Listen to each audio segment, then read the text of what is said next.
Ula bilo, Feyzo! bakıyorum onbaşı olmuşsun kırı. Köyün itibarını iskeltem dedim. Hiç adam çıkmıyor. Nerede yaptın cendermeliği? Trakya hüdüdünde.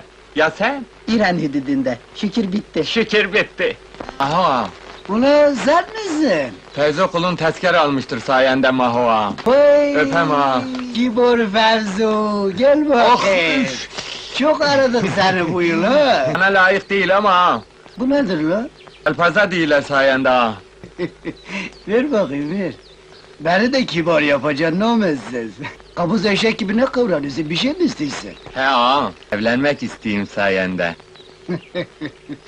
Kimi istiyorsun? Sayende sevdalanmışım ha. Götü belanı bul hadi. Sayende bulurum ha. Ne götümde dolaşırsın ulan? La bilo! Sana layık değil ama ağam. O nedir la? Halis İran çayıdır ağam. Koy kenara koy.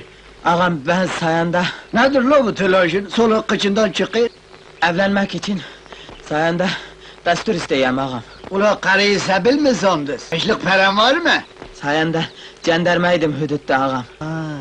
Sen kimin kızını istiyorsan de bakayım.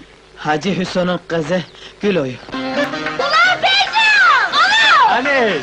Aney! Gülo, bilo, tutmayın ulan beni. Feyzo! Ulan Biloca! Nereye? Ulan bu işte bir pohluk var. Ula bu bizim Feyzo değil mi? He vallahi askerden kaçmıştır. Feyzo hoş gelmişsin lo. Hoş bulduk. Hele gel bir çay iç kardeş. Gelirim. Hoş gelmişsin Bilocan. Gel hele soluklan. Geliyorum. Ula tabakhaneye tohmu yetiştiriyor bunlar.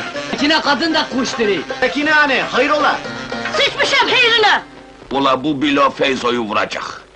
Sakine karı da Bilo'yu öldürecek. İşte o zaman ben de seni öldürürüm şom ağızlı pezevenk.